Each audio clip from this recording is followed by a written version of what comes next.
देवउठनी एकादशी तुलसी विवाह पौराणिक कथा। एक बार शिव ने अपने तेज को समुद्र में फेंक दिया था। उससे एक महातेजस्वी बालक ने जन्म लिया। यह बालक आगे चलकर जालंधर के नाम से पराक्रमी दैत्य राजा बना। इसकी राजधानी का नाम जालंधर नगरी था। दैत्यराज कालनेमी की कन्या वृंदा का विवाह जालंधर से हुआ। जालंधर महाराक्षस था। अपनी सत्ता के मद में चूर उसने माता लक्ष्मी को पाने की कामना से युद्ध किया, परंतु समुद्र से ही उत्पन्न होने के कारण माता लक्ष्मी ने उसे अपने भाई के रूप में स्वीकार किया। वहां से पराजित होकर वह देवी पार्वती को पाने की लालसा से कैलाश पर्वत पर गया। भगवान देवाधिदेव शिव का ही रूप धरकर माता पार्वती के समीप गया, परंतु मां ने अपने योग बल से उसे तुरंत पहचान लिया तथा वहां से अंतर्ध्यान हो गईं।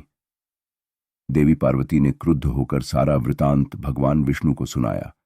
जालंधर की पत्नी वृंदा अत्यंत पतिव्रता स्त्री थी। उसी के पतिव्रत धर्म की शक्ति से जालंधर न तो मारा जाता था और न ही पराजित होता था। इसीलिए जालंधर का नाश करने के लिए वृंदा के पतिव्रत धर्म को भंग करना बहुत आवश्यक था। इसी कारण भगवान विष्णु अर्षि का वेश धारण कर वन में जा पहुंचे, जहां वृंदा अकेली भ्रमण कर रही थी। भगवान के साथ दो मायावी राक्षस भी थे, जिन्हें देखकर वृंदा भयभीत हो गई। आर्षि ने वृंदा के सामने पल में दोनों को भस्म कर दिया। उनकी शक्ति देखकर वृंदा ने कैलाश पर्वत पर महादेव के साथ युद्ध कर रहे अपने पति जालंधर के बारे में पूछा। आर्षि ने अपने माया जाल से दो वानर प्रकट किए। एक वानर के हाथ में जालंधर का सिर था तथा दूसरे के हाथ में धड़। अपने पति की यह दशा देखकर वृंदा मूर्छित होकर गिर पड़ी।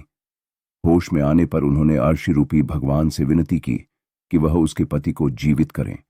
भगवान ने अपनी माया से पुनः जालंधर का सिर धड़ से जोड़ दिया, परंतु स्वयं भी वह उसी शरीर में प्रवेश कर गए।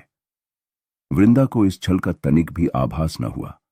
जालंधर बने भगवान के साथ वृंदा पतिव्रता का व्यवहार करने लगी, जिससे उसका सतीत्व भंग हो गया। ऐसा होते ही वृंदा का पति जालंधर युद्ध में हार गया।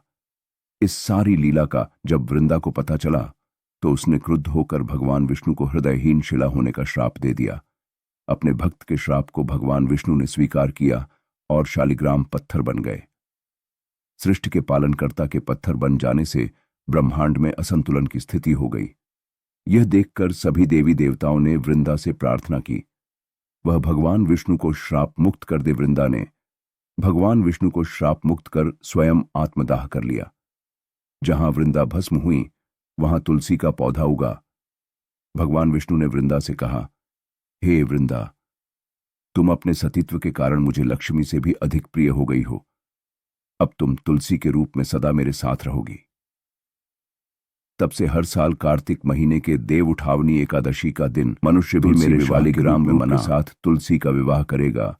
उसे इस लोक और परलोक में विपुल यश प्राप्त होगा। उसी दैत्य जालंधर की यह भूमि जलंधर नाम से विख्यात है। सती वृंदा का मंदिर मोहल्ला कोट किशनचंद में स्थित है। कहते हैं कि इस स्थान पर एक प्राचीन गुफा भी थी, जो सीधी हरिद्वार तक जाती थी। सच्चे मन से 40 दिन तक सती वृंदा देवी के मंदिर में पूजा करने से सभी मनोरथ पूर्ण होते हैं। जिस घर में तुलसी होती है वहां यम के दूत भी असमय नहीं जा सकते। मृत्यु के समय जिसके प्राण मंजरी रहित तुलसी और गंगा जल मुख में रखकर निकल जाते हैं, वह पापों से मुक्त होकर वैकुंठ धाम को प्राप्त होता है। जो मनुष्य तुलसी व आंवलों की छाया में अपने पितरों का श्राद्ध करता है, उसके पितर मोक्ष को प्राप्त हो जाते हैं।